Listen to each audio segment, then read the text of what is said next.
Because we love coffee. I've been getting so disappointed with the drive-through coffee places. Anybody else having that experience? They're getting a little pushy in their ways. There's Dutch Brothers and Human Bean. That Dutch Brothers, I think, I'm not knocking their coffee. The service has just become this long inquisition about your personal life. It seems, you go up, you order if the person's taken the order with their iPad or whatever that they have, or you're ordering at the window, and they'll ask you what you want, and then the one pushy thing that's kind of under my skin a little bit is, do you want to tip your barista today? I'm like, why? I haven't even tasted the coffee yet. I feel like when I'm tipping somebody, I've had a personal interaction with that person. And did they do a great job? Did they get my coffee right? Then yeah, I would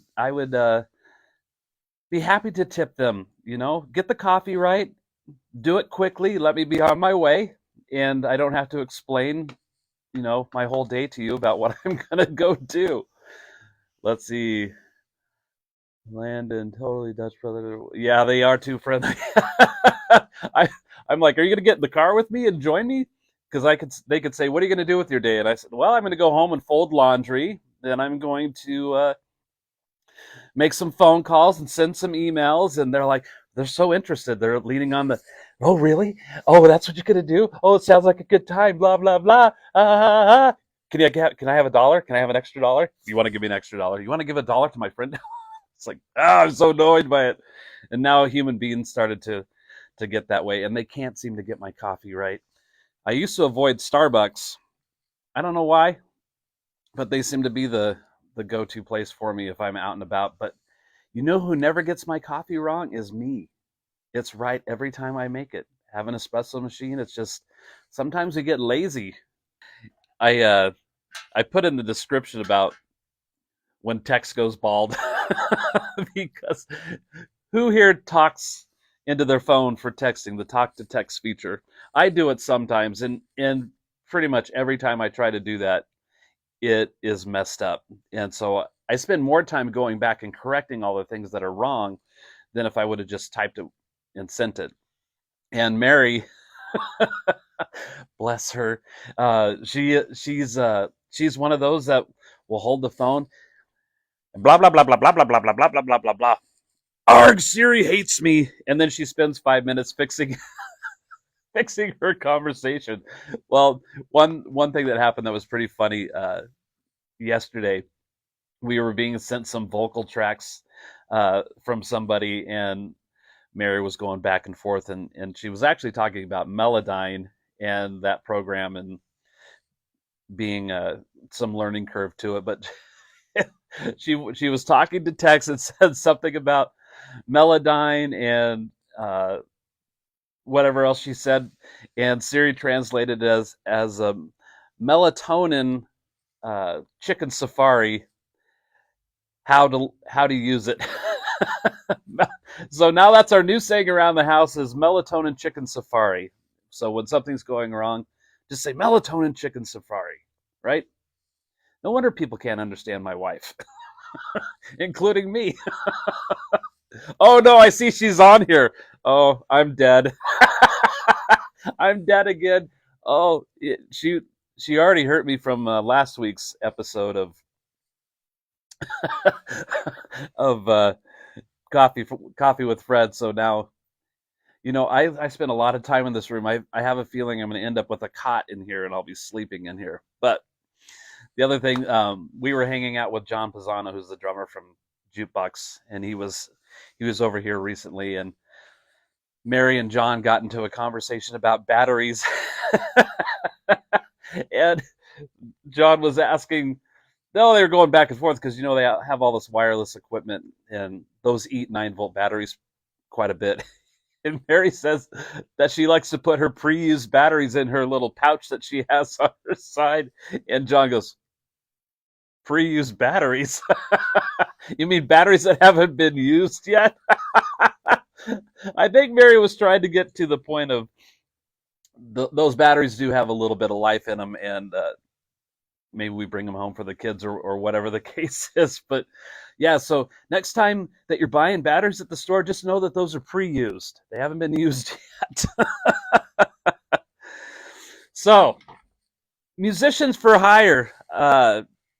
That's what my current goals are. I do get hired to record on people's music and sometimes get hired to play some one-off shows with people or maybe a couple shows with different bands. And so, like what are my responsibilities when it comes to being a musician for hire?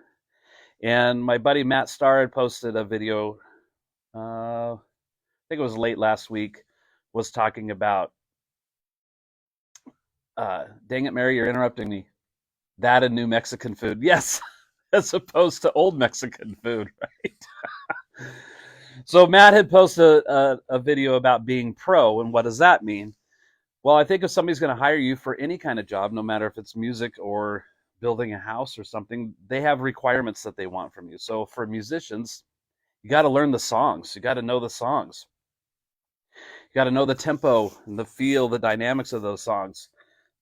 You can't just show up and just wing your way along. You're not going to get hired very often with that kind of a mindset.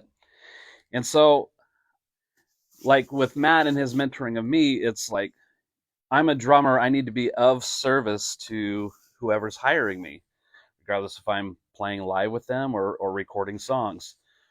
People come to me to record drum tracks because they like my drumming and they think I have a certain skill set to make their song sound how they want their song to sound. And so I'll have either a phone call with those people, or they'll be really detailed in an email or messaging on what they want from me drum wise. And sometimes they might send a reference song, like say they want a Coldplay kind of feel to the drums. They want to copy that feel. And so it's my job to interpret that and then to send it along. And then they may come back to me and say, "Man, I really love the verse. Can you do a little something different in the chorus?" I never go back to them and go, "Well, you hired me. I'm a drummer, and you should just like the drums I provided for you." No. If they want that change, I make the change. I want to make them happy. I do what they want me to do. They're hiring me. And so I think that's really, really important. You got to be able to work with people. You got to have a personality that's fun to be around, especially if you hit the road with a band. Uh, I need to look a certain way. I need to know those songs perfectly because rehearsal is going to be very minimal. So it's just like, we're going to hire you. You're going to come out. You're going to do this thing. We're going to kill it and on to the next show. And, when you're traveling with people, you're with them 24/7.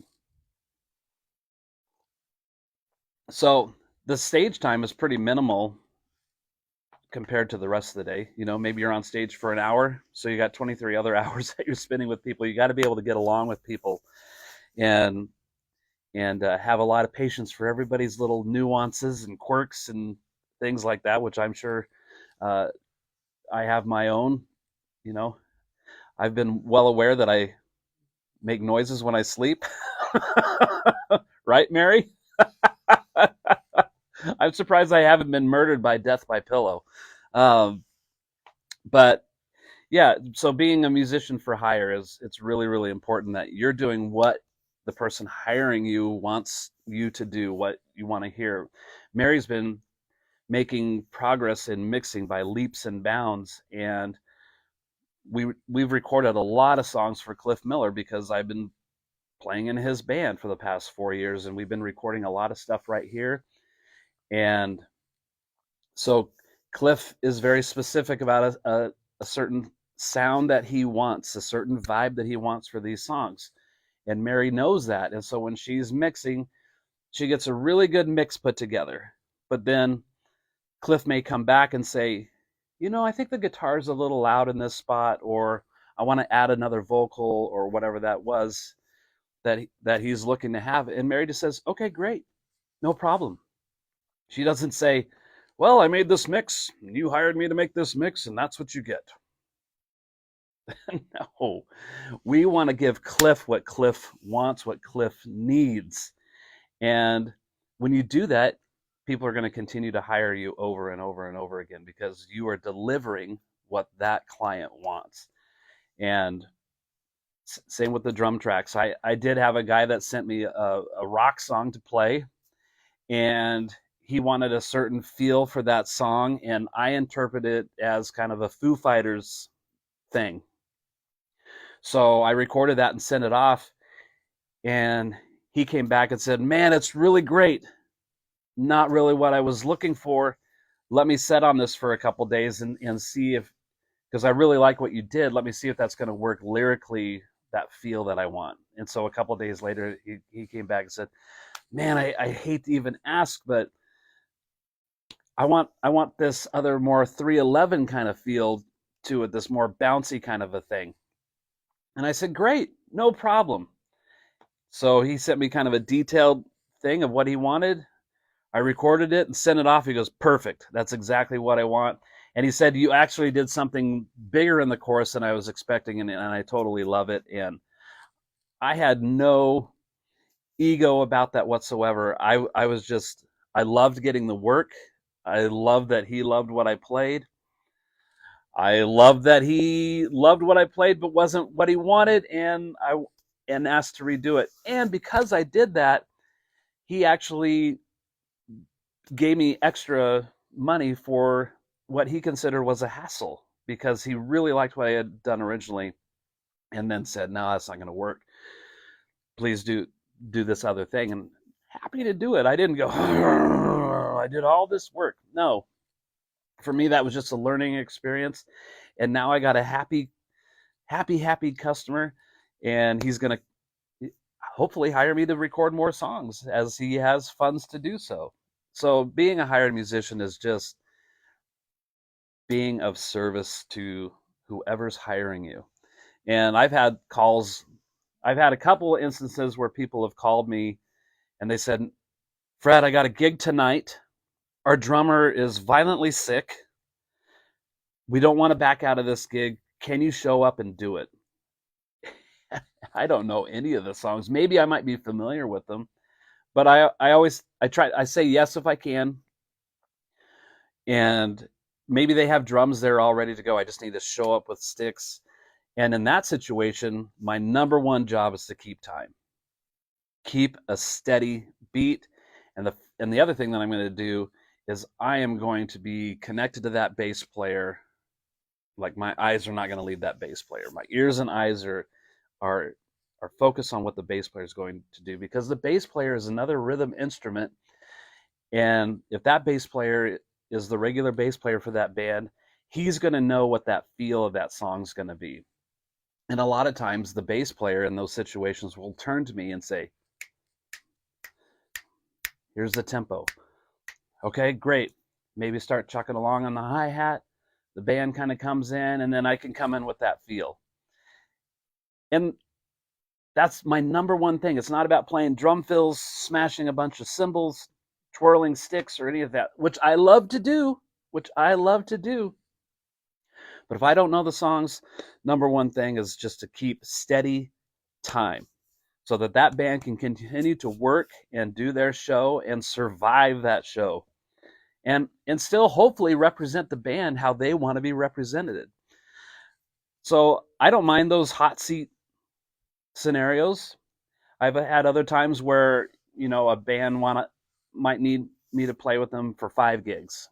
And so maybe I'll get that material up front, and I do my best to learn however many songs we're going to play. And as I do those shows, my personal goal is to be better every time I play that. Like, oh, they did this. Maybe they did a medley of songs. If you don't know what a medley is, maybe they're taking 3, 4, 5 songs, and they just have little short pieces of it that are all stitched together and kind of surviving through all of those changes. And all of those songs have similar feels and tempos.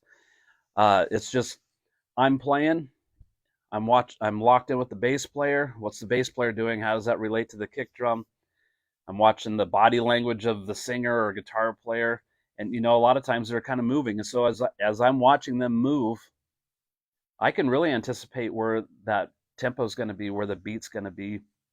I can anticipate when they're going to stop in a song, because maybe they'll be like leaning back, and then I'll know that just their body language tells me there's going to be a break right here and then back in. So it's watching, a lot of listening. And for some people, maybe that's a tense situation. I'm not saying that it isn't, but it's being of service to those people. And if you can be of service to those people, your phone will ring a lot more. Your email box is going to fill up quicker, and you build a reputation of being the guy. And so that's my goal, is to continue trying to be the guy. But I used to have this dream where I was sitting behind my drum kit, and you could hear the and the curtains would open, and I'd go to play, and I had no cymbals on my drum kit. Everything else was there, but I didn't have any cymbals. I hope that dream never comes true. I guess I should call that a nightmare. That's more of a nightmare scenario, right? But getting back to the hired musician thing, like Matt Starr has really mentored me along in this whole journey. And I've probably said before, like when I've met with some, I try to meet and get information from people who are already where I'm going. That's my destination. I'm talking to the people that are living where I want to live, who are living the lives that I want to live, and I'm well on my way. So I took advice from those people, not everybody that's around me that's been discouraged and has failed, but the people who made it work. Because it is a hard business. It takes a lot of work and effort and dedication to being a musician for hire, a hired gun. I've watched that documentary probably a dozen times, and I get inspired every time I watch that. But talking to Matt, the former vice president of the record label Midline was on. I talked to Hank Linderman, who was the producer for the Eagles, Jonathan Mover, who played drums for Joe Satriani and owns Drumhead magazine. I was able to talk to all those people. They said the number one thing is make teaching your number one stable thing. That's where the bulk of your income is going to come from. Once you have that established, then start branching out into the recording world, soliciting yourself as a hired gun to tour, because even all these people that are really successful in touring, unless you're Motley Crue or the Chili Peppers, where you have this income, most of these people that are touring and being hired guns, they have a job that they do when they're home.